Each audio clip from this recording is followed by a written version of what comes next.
بسم اللہ الرحمن الرحیم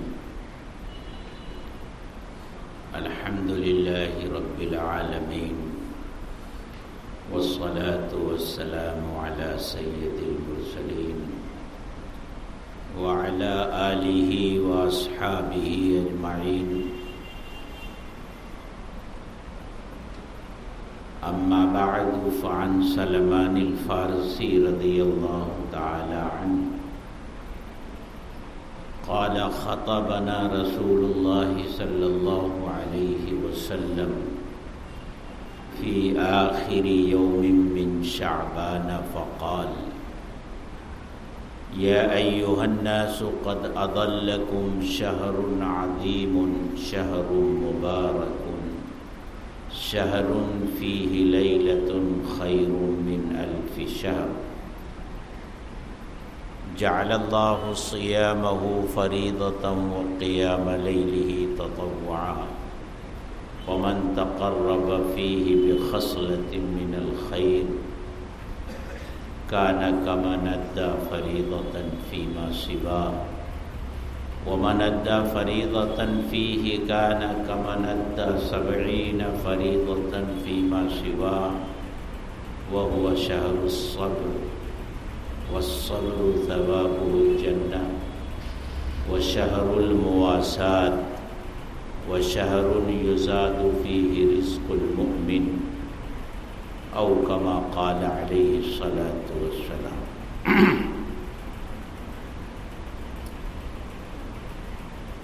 محترم بزرگوں اور دوستوں، رمضان المبارک کا مقدس مہینہ شروع ہو چکا. آج پہلا روزہ ہے.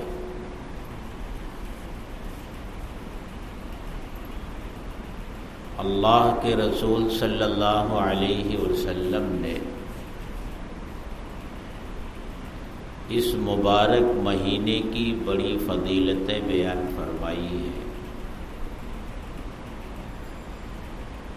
اور مختلف حیثیتوں سے اس ماہ مبارک کی خصوصیتوں کا ذکر کیا ہے. اور یہ ذکر اس لیے کیا تاکہ امت کے لوگ اس ماہ مبارک کو غفلت سے نہ گزاریں، اس کی قدر و قیمت کو سمجھیں. یہ کتنی بڑی عبادت ہے اور اس پر اللہ کی طرف سے کیا اجر و ثواب ملتا ہے، اس کو جانیں اور اس کی قدر کریں. اس سلسلے کی کچھ باتیں میں نے گزشتہ جمعہ کو عرض کی تھی. آج ایک سوال ہم سب کے سامنے ہے کہ ہم رمضان المبارک کیسے گزاریں.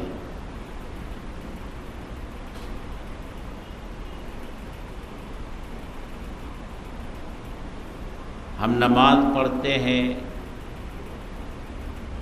تو ہم نماز کیسے پڑھیں، ایک سوال ہوتا ہے. اسی طرح یہ مبارک مہینہ اللہ نے ہمیں عطا کیا ہے، تو اس مبارک مہینے کو ہم کس طرح گزاریں اور اس کا حق ہم کس طرح ادا کریں.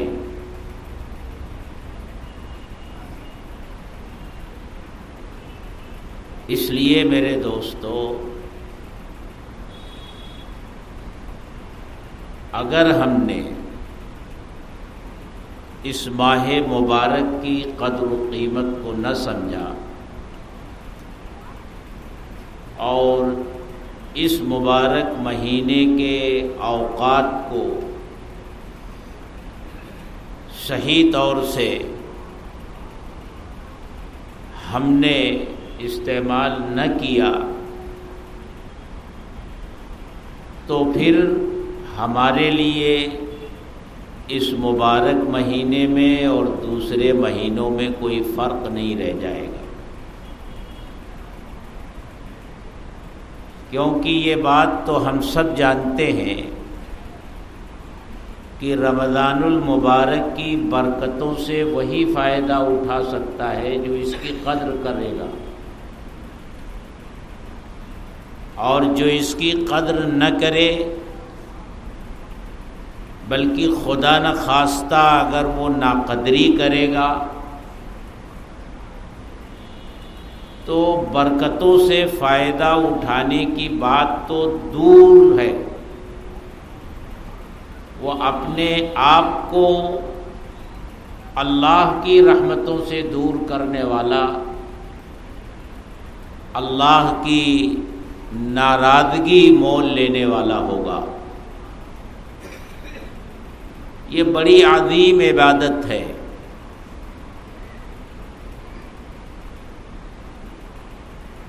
ایسی عبادت ہے جس کے بارے میں علماء نے لکھا کہ اس میں ریاکاری نہیں ہے۔ دوسری عبادتوں میں تو دکھاوا ہو سکتا ہے، ریاکاری ہو سکتی ہے، لیکن روزے میں کوئی دکھاوا نہیں ہے۔ ایک آدمی نماز پڑھ رہا ہوتا ہے تو دوسرا آدمی اس کو دیکھ رہا ہوتا ہے کہ بھئی یہ نماز پڑھ رہا ہے۔ اب اس میں تو اس کا احتمال ہے کہ وہ لوگوں کو دکھانے کے لیے نماز پڑھ رہا ہو کہ بھئی لوگ دیکھیں کہ میں نمازی آدمی ہوں۔ اسی طرح زکوٰۃ ہے، اللہ کے راستے میں آدمی خرچ کر رہا ہے تو اس میں دکھاوا ہو سکتا ہے، حج میں دکھاوا ہو سکتا ہے، لیکن روزے میں کوئی دکھاوا نہیں۔ ایک آدمی روزے سے ہے، لوگوں کے درمیان بیٹھا ہوا ہے،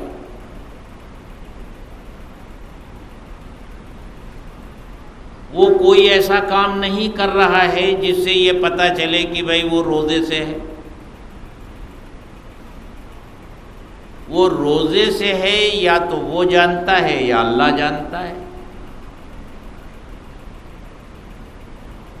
دکان پہ بیٹھا ہوا ہے، کاروبار کر رہا ہے، ملازمت کر رہا ہے، پڑھ رہا ہے، پڑھا رہا ہے، کہیں جا رہا ہے،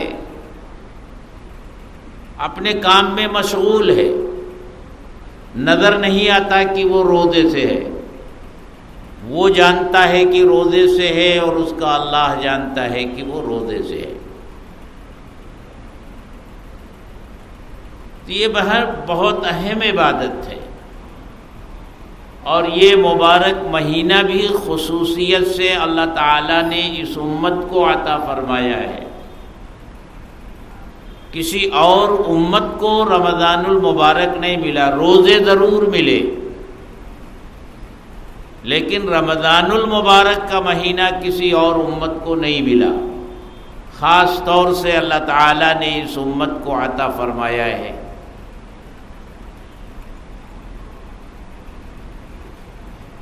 لیکن جس طرح ہم بہت سے دین کے معاملوں میں غفلت اور لاپرواہی برتتے ہیں اور ان کی ناقدری کرتے ہیں، رمضان المبارک کے سلسلے میں بھی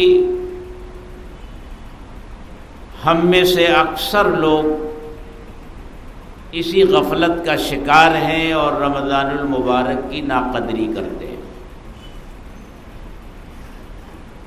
یہ تو دیکھنے میں آتا ہے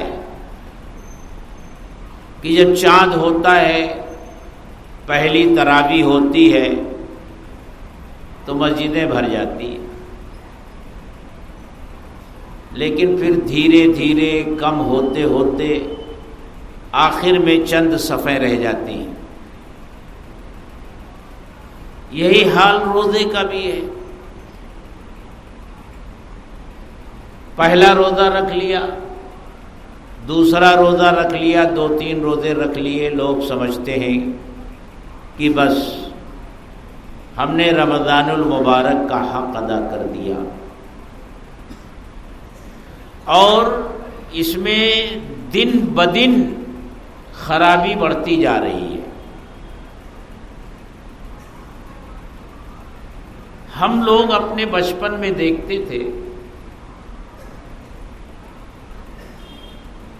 کہ جو لوگ روزہ نہیں رکھتے تھے ان کی تعداد بہت تھوڑی ہوتی تھی، لیکن وہ اپنے آپ کو ظاہر نہیں کرتے تھے کہ ہم روزے سے نہیں ہیں۔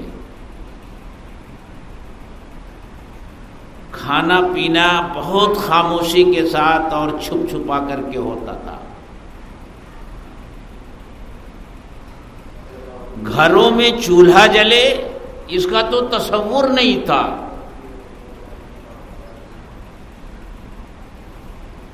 لیکن بدقسمتی سے آج صورتحال کیا ہو گئی ہے؟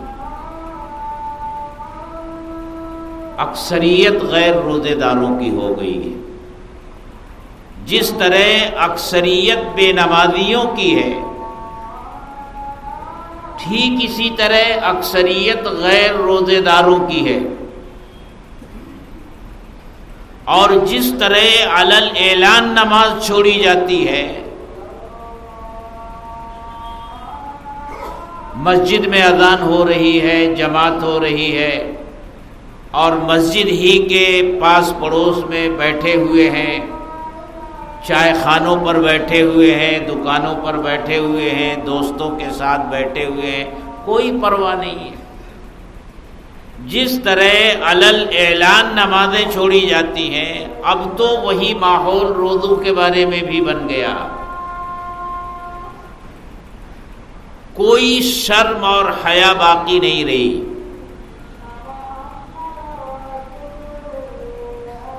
کھاتے پیتے لوگ راستوں پر چلتے ہیں، اس طرح اس مبارک مہینے کی بے حرمتی کرتے ہیں، اس کی ناقدری کرتے ہیں۔ میرے دوستو، اللہ نے ایمان والوں کو جو عزت دینے کا وعدہ کیا ہے، اس میں ایک شرط رکھی ہے کہ اگر تم ایمان پر جمے رہو گے، صاحب ایمان رہو گے، ایمان کے تقاضوں کو پورا کرنے والے بنے رہو گے، تو دنیا کا کوئی بھی شخص تمہارا بال بیکا نہیں کر سکے گا۔ اللہ تمہیں عزت دے گا۔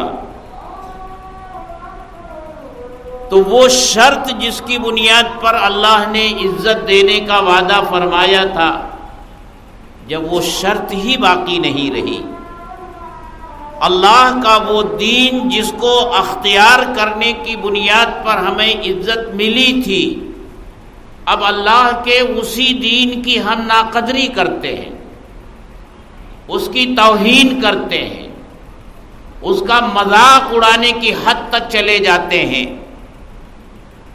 تو پھر دنیا آج ہمارا تماشا دیکھ رہی ہے۔ ذلت و خواری کے جس گڑھے میں اس وقت مسلمان گرا ہوا ہے، جتنا بے عزت دنیا میں اس وقت مسلمان ہو رہا ہے، جتنی ناقدری اس وقت مسلمانوں کی ہو رہی ہے، دنیا کی چھوٹی سی چھوٹی قوم کی بھی اس وقت دنیا میں اتنی ناقدری نہیں ہو رہی، کیونکہ ہماری عزت کے لیے اللہ نے جو شرط لگائی تھی وہ خود ہم نے اپنے ہاتھ سے جانے دی۔ اللہ کا ارشاد ہے وَأَنْتُمُ الْأَعْلَوْنَ إِن كُنتُم مُؤْمِنِينَ، تم ہی سر بلند رہو گے، لیکن شرط یہ ہے کہ تم ایمان والے بن کر رہو، اللہ کے فرما بردار بن کر رہو۔ لیکن آج صورتحال ہمارے سامنے ہے، نمازوں کے سلسلے میں ہمارے سامنے ہے، روزوں کے سلسلے میں ہمارے سامنے ہے۔ میرے دوستو یہ بتاؤ اس گھر میں برکت کیسے آئے گی جس گھر میں رمضان المبارک میں دن کے دوپہر میں چولہے جلتے ہوں اور دسترخوان لگتے ہوں اور گھر کے لوگ بیٹھ کر کھانا کھاتے ہوں؟ ایسے گھر میں برکت کیسے آئے گی اور خیر کیسے آئے گی؟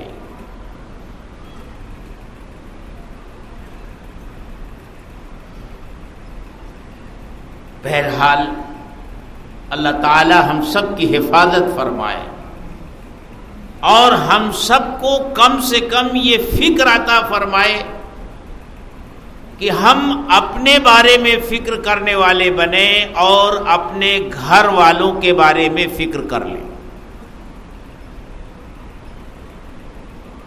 ابھی دوسروں کی فکر چھوڑ دیں۔ ہماری بیماری یہی ہے، ہم دوسروں کو زیادہ دیکھتے ہیں، اپنے آپ پر نظر ہماری نہیں ہوتی، ہماری انگلی دوسروں کی طرف اٹھتی ہے، ہمارے اندر جو کمی اور خامی ہوتی ہے اس کی طرف ہماری نظر نہیں جاتی۔ اگر کام یہاں سے شروع کیا جائے کہ ہم میں سے ہر وہ شخص جو اپنے گھر کا ذمہ دار ہے وہ یہ فیصلہ کر لے کہ میرے گھر کا ہر فرد روزہ رکھے گا اور میں اس کو پابند بناؤں گا، تو دوسروں کو دیکھنے کی ضرورت نہیں پڑے گی۔ بھئی میں اپنے گھر کی فکر کر لوں، آپ اپنے گھر کی فکر کر لیں کہ میرے گھر کا ہر فرد روزے دار ہوگا، روزہ رکھے گا۔ ہر آدمی یہ فکر لے لے تو انشاءاللہ، بلکہ روزہ ہی کیا، ہر مسئلے کا یہی حل ہے کہ ہر آدمی اپنی فکر کرے اور اپنے گھر والوں کی فکر کرے۔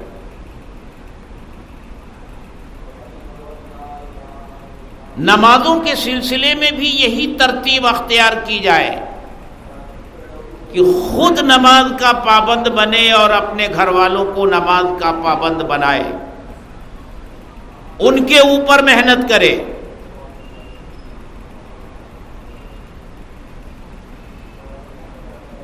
تو یہاں سے کام شروع ہوگا تو یہ ہماری اصلاح کے راستے کھلیں گے۔ لیکن ہو کیا رہا ہے؟ میں یہاں بیٹھ کر اس طرح کی باتیں تو آپ سے کروں گا کہ بھئی لوگ روزے نہیں رکھتے، تو دوسروں کے بارے میں کہنا تو بہت آسان ہوتا ہے۔ اللہ کے رسول صلی اللہ علیہ وسلم کے کام کی ترتیب یہی تھی۔ جب پہلی وحی نازل ہوئی اس کے بعد کچھ دنوں تک وحی کا سلسلہ بند ہو گیا،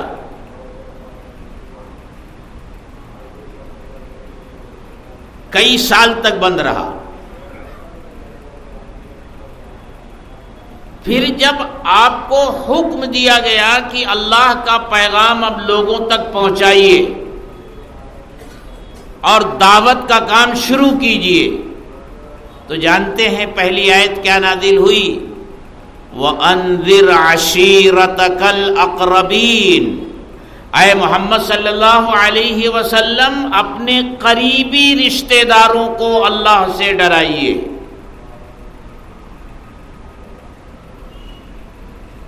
یہ آیت نازل ہونے کے بعد سب سے پہلے آپ نے اپنے خاندان کے لوگوں کو جمع کیا،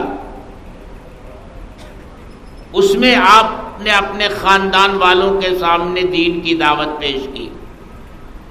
پھر جب قرآن کی آیت نازل ہوئی فَاصْدَعْ بِمَا تُؤْمَرُ وَأَعْرِضْ عَنِ الْمُشْرِكِينَ، جو حکم اللہ نے آپ کو دیا ہے اب اسے کھول کر لوگوں کے سامنے بیان کر دیجئے۔ تب صفا پہاڑی پر آپ تشریف لے گئے اور پورے قبیلے کو اور پورے مکے والوں کو جمع کر کے ان کے سامنے اللہ کے دین کی دعوت پیش کی۔ یہ ترتیب ہے. اور میرے دوستو، ہماری اس سلسلے کی جو کوششیں ہیں وہ رائے گاہ اسی بنیاد پر جاتی ہیں. بھئی ہر جمعہ کو مسجدوں میں تقریر ہوتی ہے، بیان ہوتا ہے، دین کی باتیں ہوتی ہیں، لیکن نظر یہ آتا ہے کہ ایک کان سے لوگ سنتے ہیں، دوسرے کان سے نکال دیتے ہیں، اس کا کوئی خاطر خواہ اثر سامنے نہیں آتا. اصل میں ہم سے جو غلطی ہو رہی ہے وہ کام کی ترتیب میں غلطی ہو رہی ہے. ایک الجھی ہوئی ڈور ہو تو اس کے دو سرے ہوتے ہیں، دو کنارے ہوتے ہیں دھاگے کے، وہ الجھ گیا ہے. ایک سرا تو وہ ہوتا ہے کہ اگر وہ ہاتھ آ جائے اور آپ اس کو کھینچنا شروع کریں تو سارا الجھاؤ ختم ہو جاتا ہے. اور ایک سرا وہ ہوتا ہے کہ اگر آپ اس کو کھینچیں گے تو وہ اور الجھاؤ پیدا ہوتا جائے گا. میں دیکھتا ہوں جب کام ہوتا ہے اور سیمنٹ کی گونیاں جو ہوتی ہیں، وہ جو مزدور ہوتے ہیں ان کو معلوم ہوتا ہے وہ سلائی جو ہوتی ہے اس کا ایک کنارہ پکڑتے ہیں اور اس طرح کھینچتے ہیں اور پوری سلائی کھل جاتی ہے. اگر اس کا دوسرا سرا پکڑ کر کھینچے تو کھینچتے رہیے، نہیں کھلتی. تو ہماری جو بھی کوششیں ہو رہی ہیں اس سلسلے میں وہ ناکامی سے دوچار اسی لیے ہو رہی ہیں کہ ہم اسی سرے کو کھینچتے ہیں جس سے الجھاؤ اور پیدا ہو رہا ہے. دوسروں پر انگلیاں اٹھانا، گویا ساری برائی دوسروں میں ہے، ساری خرابی دوسروں کے گھر میں ہے. نہ میرے اندر کوئی برائی ہے نہ میرے گھر میں کوئی برائی ہے. ہر آدمی یہ فیصلہ کر کے بات کرتا ہے. تو بجائے اصلاح ہونے کے اور فساد پیدا ہوتا ہے. اپنی اپنی فکر ہر آدمی کرے اور اس سے متعلق جو لوگ ہیں ان کی فکر کرے کہ میرے اپنے گھر میں کتنے ایسے لوگ ہیں جن پر روزہ فرض ہے، ان میں کون روزہ رکھ رہا ہے کون نہیں رکھ رہا ہے. کتنے ایسے لوگ ہیں جن پر نمازیں فرض ہیں، کون نماز پڑھ رہا ہے کون نہیں پڑھ رہا ہے. کون تراویح پڑھ رہا ہے کون نہیں پڑھ رہا ہے. اپنے اپنے گھر کی فکر ہمیں کرنی ہوگی. یہاں سے کام شروع ہوگا تو انشاءاللہ اس کا فائدہ نظر آئے گا.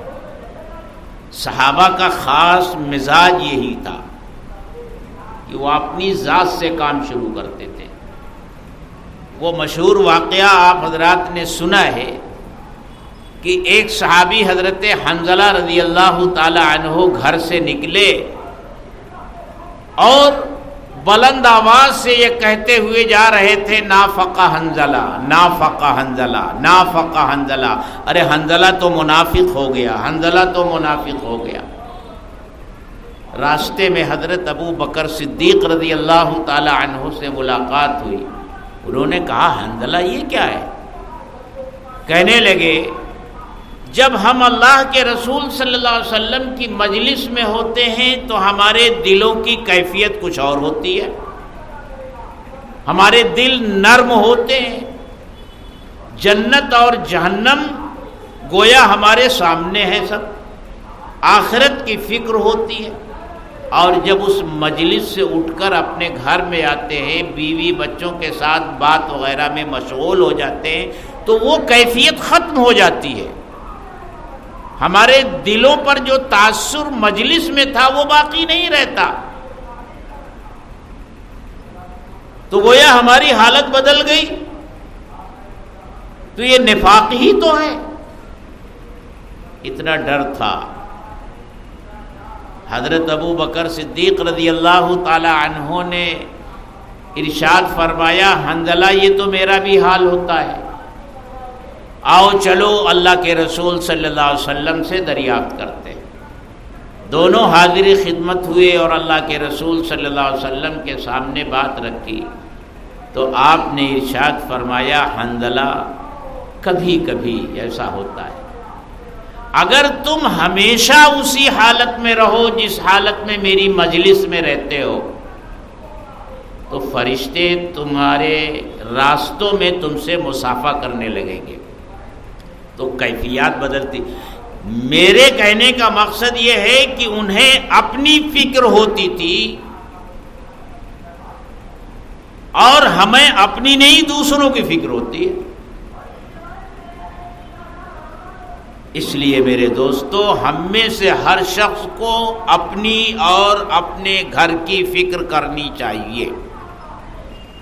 عام طور سے یہ ہوتا ہے لوگوں نے یہ سمجھ لیا ہے کہ روزہ رکھ کر کے کارخانے میں لوم کیسے چلایا جا سکتا ہے، روزہ رکھ کر کے دکان کیسے چلائی جا سکتی ہے۔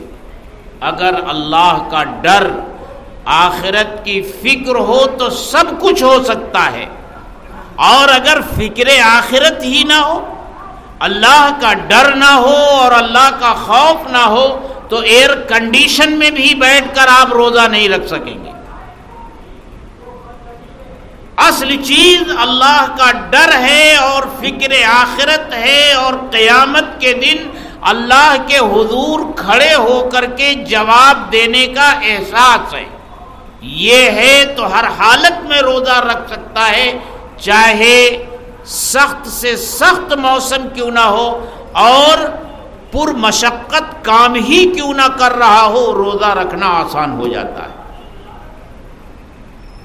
ابھی آج ہی ایک واقعہ میں پڑھ رہا تھا کہ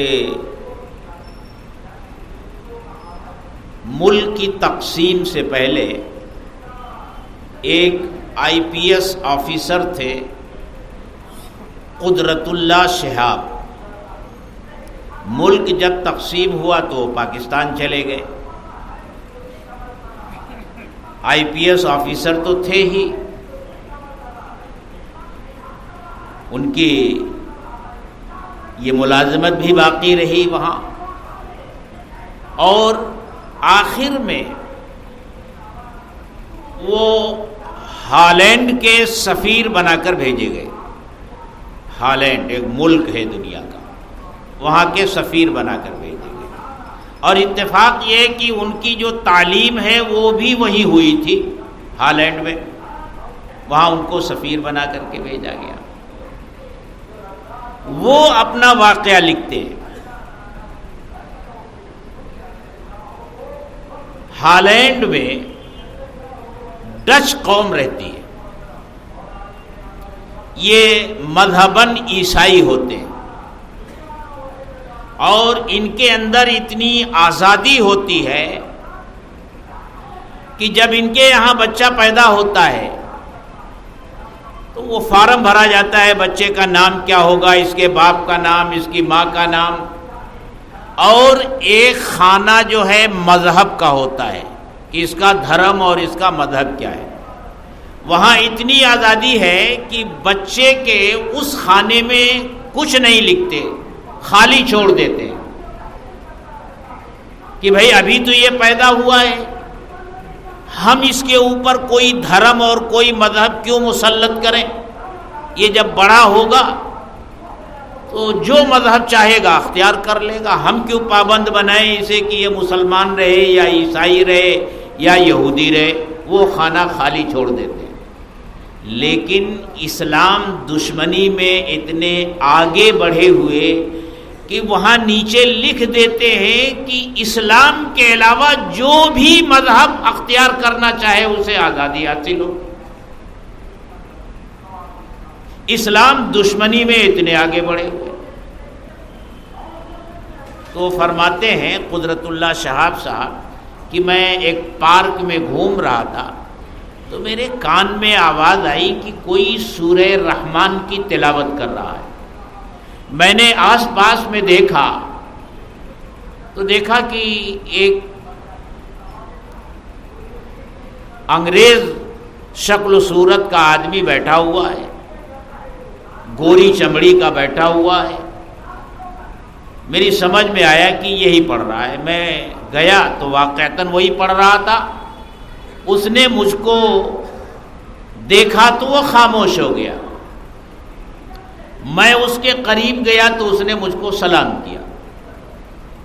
میں نے اس کے سلام کا جواب دیا اور جواب دے کر اس سے پوچھا کہ میں ابھی سورہ رحمان کی تلاوت سن رہا تھا، کیا آپ ہی تلاوت کر رہے تھے؟ اس نے کہا ہاں میں ہی تلاوت کر رہا تھا اور میں مسلمان ہوں۔ فرماتے ہیں میں نے اس سے پوچھا کہ آپ کے مسلمان ہونے کا سبب کیا ہوا؟ تو اس نے کہا کہ میں ایک اسٹیمر پر کیپٹن تھا، بحری جہاز جس سے مال وغیرہ اس ملک سے دوسرے ملک میں، وہاں سے ایک اور ملک میں لے جایا جاتا ہے، میں اس پر کیپٹن تھا۔ ایک مرتبہ میرا اسٹیمر جو ہے پاکستان کے ساحل پر لگا ہوا تھا اور میرے اسٹیمر میں مال لادا جا رہا تھا اور وہ رمضان کا مہینہ تھا۔ مال لادنے والے، اسٹیمر پر چڑھانے والے جتنے مزدور تھے سب کے سب مسلمان تھے۔ سخت گرمی کا زمانہ تھا، بڑے بڑے گٹھر اٹھا کر کے وہ لاد رہے تھے، پسینے سے شرابور ہو رہے تھے۔ میں نے اپنے لوگوں سے کہا کہ ان کو پانی پلاؤ۔ میرے لوگوں نے جب ان کو پانی پیش کیا تو کسی نے بھی پانی نہیں پیا، پانی پینے سے انکار کر دیا۔ پوچھنے پر بتایا کہ ہم روزے سے ہیں۔ میری سمجھ میں نہیں آیا کہ روزہ کیا ہوتا ہے۔ میں نے دیکھا کہ ان مزدوروں میں ایک بوڑھا مزدور ہے جو جسمانی اعتبار سے کمزور ہے۔ میں نے اس کو اپنی کیبن میں بلایا اور فریزر کھول کر میں نے اس کے سامنے جوس پیش کیا اور دروازہ کیبن کا بند۔ میں نے اس سے کہا دیکھو دروازہ کیبن کا بند ہے، کوئی تم کو دیکھ نہیں رہا ہے، یہ لو جوس پی لو۔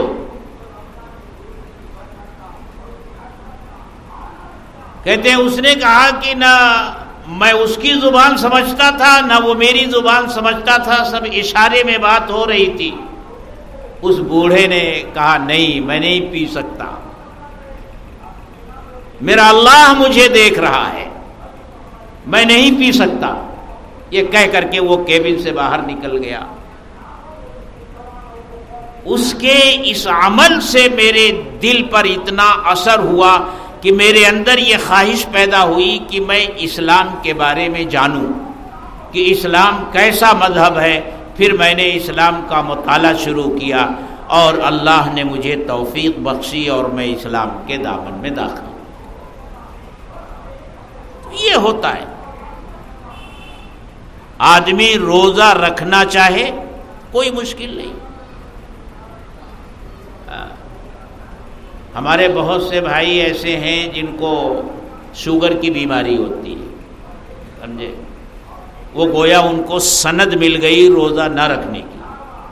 ایسا نہیں ہے، ایسا ہرگز نہیں ہے کہ آپ شوگر کے مریض ہیں تو آپ روزہ نہیں رکھ سکتے۔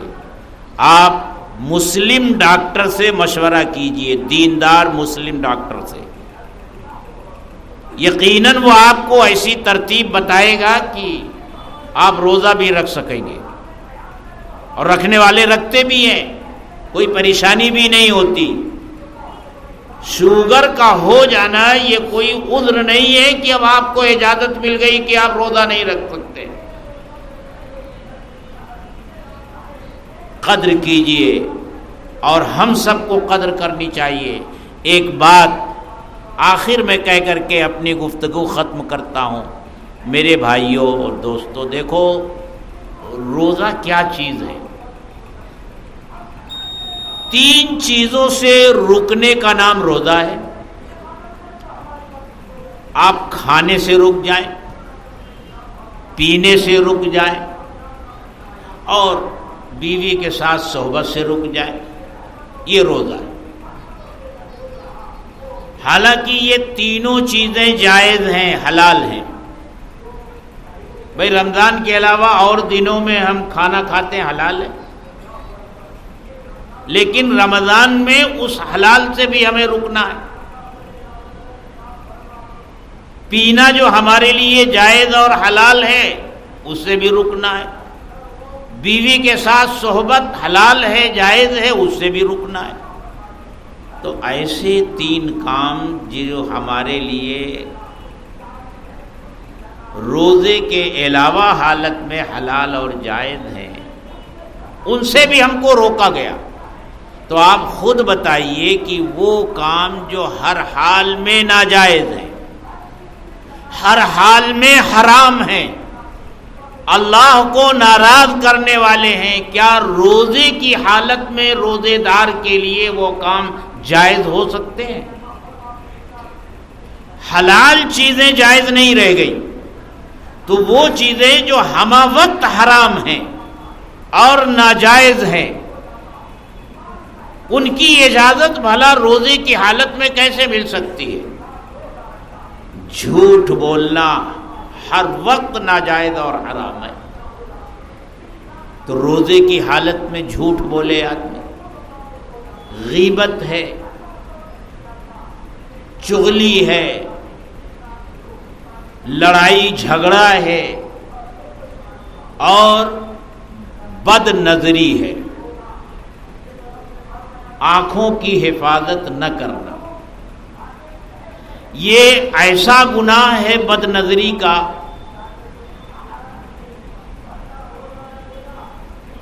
جس کی نحوست بڑی بڑی عبادتوں کی روح کو اور ان کے نور کو ختم کر دیتی ہے۔ بد نظری، اور بد نظری تو سب سے آسان گناہ ہے، سب سے آسان گناہ بد نظری ہے۔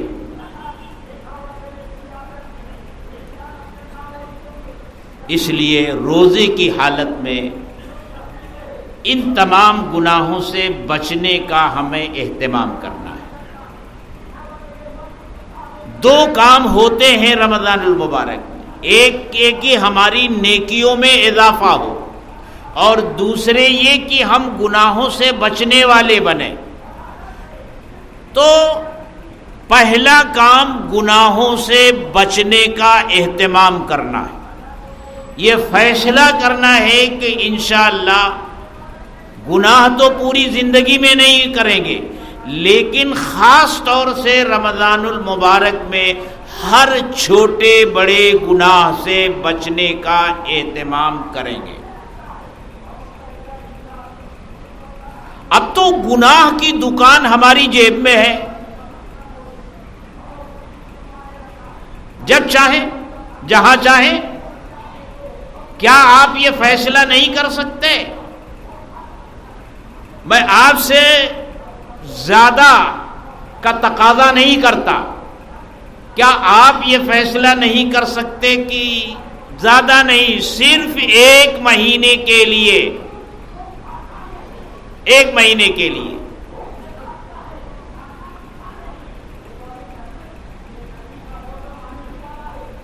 آپ بند کر دیں اس کو، اس پر جو بہت ساری چیزیں آتی ہیں اس کو دیکھنا اور اس کو سننا بند کر دیں؟ کیا 1 مہینے اس سے نہیں آپ کر سکتے؟ 1 مہینے کے لیے آپ یوٹیوب نہیں بند کر سکتے؟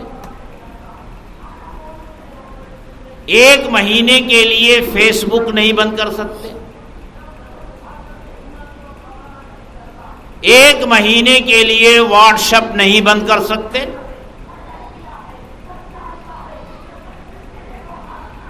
اللہ تعالیٰ تو سرکش شیاطین کو قید کر دیتے ہیں، لیکن سرکش شیاطین نے جو ہتھ کنڈے پھیلا رکھے ہیں وہ ہماری جیب میں رہتے ہیں،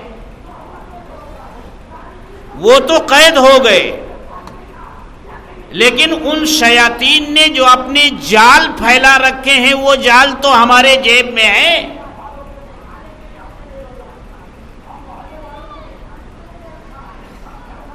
تو 1 مہینے کے لیے کیا یہ نہیں ہو سکتا کہ آپ ان چیزوں کو بند کر دیں؟ کیا نقصان ہوگا آپ کا بتائیے بھلا؟ کوئی نقصان نہیں ہوگا، اور ان کو بند کرنے کے بعد آپ اپنا زیادہ تر وقت قرآن کی تلاوت میں لگائیے،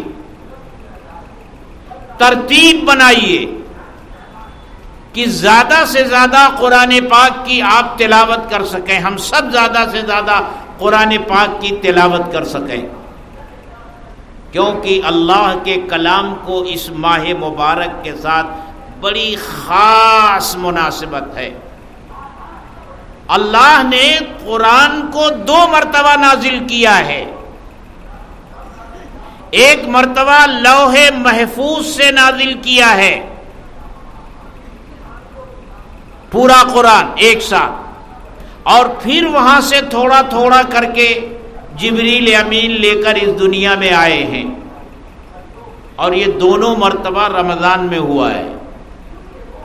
بڑی خاص نسبت ہے اللہ کے کلام کو، اسی لیے ہمارے بزرگوں کا اہتمام قرآن کی تلاوت کا رمضان میں زیادہ ہوا کرتا تھا۔